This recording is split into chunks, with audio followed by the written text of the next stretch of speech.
Hi, I'm MJ, sometimes known as the Bald Chick, but this week known as the Under the Weather Chick, so please bear with me. Welcome to the Blogs for Borders video Blogburst, March 27th, 2007. And thanks for joining us as we take a whirlwind tour of illegal immigration news across these United States.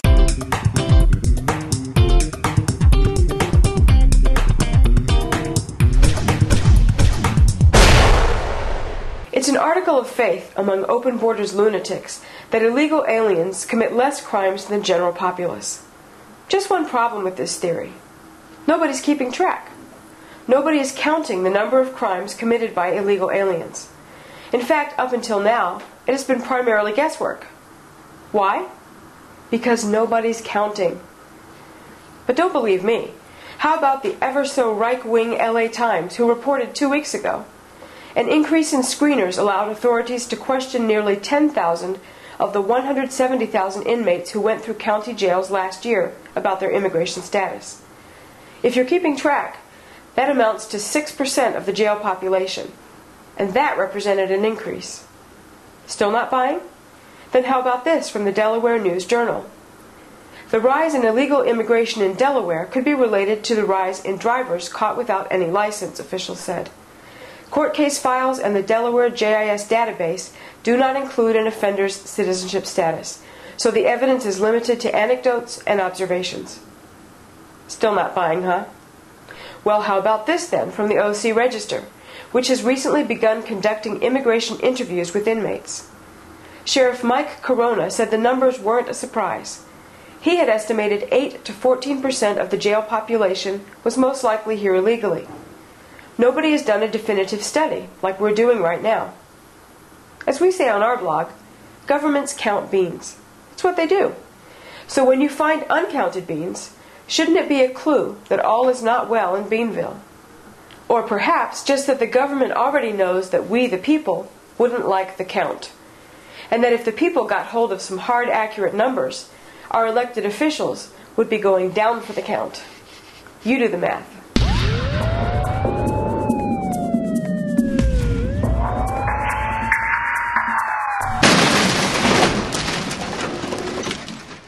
The victim, a young girl. The criminal, Jorge M. Valdez, a previously deported illegal immigrant. The verdict, guilty of rape. The story. When scumbag Valdez heard that his girlfriend had been dating other guys, he returned and, holding her at knife point, terrorized and raped her for 12 hours. Where was he when he heard the news? Mexico. So upon learning that his girlfriend was fooling around, previously deported scumbag Valdez strolled over our all but undefended border to commit his crime, making this crime 100% preventable. The victim, a Rancho Cucamonga homeowner. The accused, Juan Romero, previously deported violent criminal. The charges, taking a hostage. The story. After committing yet another crime on American soil, dirtbag Romero was being chased by the police. During the chase, Romero ran into a home and took the resident hostage for 5 hours, threatening him with a gun. Deputy District Attorney Thomas Colclough had this to say about scumbag Romero's crime spree. He's another ex-con gang member out there doing what they do. He's terrorizing the community. Au contraire, Mr. Colclough.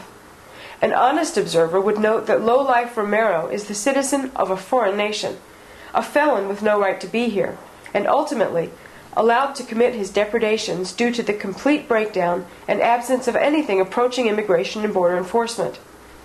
Or do foreign criminals have a right to commit their crimes on American soil? The clear answer to that question makes this crime, like every crime committed by an illegal alien, 100% preventable.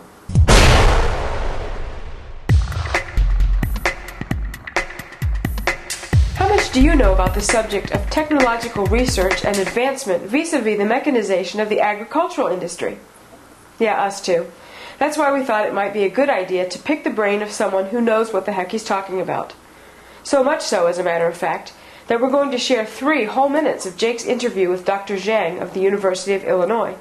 Take it away, Jake. Hey guys, Jake here. MJ sent me over 250 miles today to talk to Dr. Quinn Zhang here at the University of Illinois, Urbana. Dr. Zhang specializes in machines that automate the harvest. I'm here to ask Dr. Zhang, are these machines the all-American solution to illegal immigration? For the technology per se, I would say it's possible. So actually, it's been proved. It's could do that. Pick a lettuce, pick a vegetable, pick a apples, whatever. Use machines. The technology is available to do the specialty farming. And at that time, if right now, if we can hire cheap laborers, we can still hire cheap laborers. But to a point, if there's no cheap labor to hire, what can he or she do? Right. They have to rely on the machine. It has been said that the government is not happy with or has slowed down mechanizing efforts to make sure, in essence, that there are jobs available for people from other countries. Actually, I would say in the past 20 or so years, the government import to agricultural mechanization is not very significant. It's increasing now. Okay. And the technology feasibility is being proved. Okay. But we still need to do a lot of work to make the technology useful or usable. And I would say usable is more important word, I would say. Because there are a lot of technologies there. We proved in paper, in computer, in whatsoever, but if farmer cannot use it, it's still not a technology. It needs to be field ready. That's right. But confidence to find such kind of solutions. In your opinion, are there any crops that cannot be harvested mechanically? No. So there's a technological solution for them all. We just need the will and the resources to find the solution. That's right. Outstanding. Okay, maybe today for a orchard, we need to hire 100 people, and with the mechanization, you may need only 10. Okay, so you could greatly improve the working condition for these 10 employees instead of 100. Okay, so this is what my point of view. Though these machines do come with large one-time costs, we at Blogs for Borders believe that they are the all-American solution to illegal immigration. Back to you, MJ. Thanks, Jake, and thank you, Dr. Zhang. I have a sneaking suspicion that our government would squeal like a stuck pig if we asked them to spend money, our money, on this endeavor. And deep pockets, cheap labor-loving big business would be doing the sticking. Here's an idea. You know all that taxpayer money that's currently being spent, against the will of most taxpayers, on you name it, for illegal aliens? How about using it to erase the need for cheap illegal labor by mechanizing? Sounds win-win to me. Kirsten Stewart owns a landscape business in California, and she refuses to hire illegal aliens. What is she? Some kind of right-wing xenophobic racist? Hardly. As a matter of fact, she describes herself as a San Francisco progressive, and said she used to be oblivious to the illegal immigration problem. But Kirsten saw some things firsthand that made her think about the issue. In her words, "I realized that my foreman, who has been in the country a long time, doesn't have any desire to be a citizen. He has such a strong allegiance to Mexico." She doesn't use that foreman anymore, and her nanny has since been fired too. She told me that she was so happy that she was having her baby here because her child would get a real Social Security number. She told me how surprised she was at all the free neonatal and other free health services, Stewart says. That's when the light bulb went off.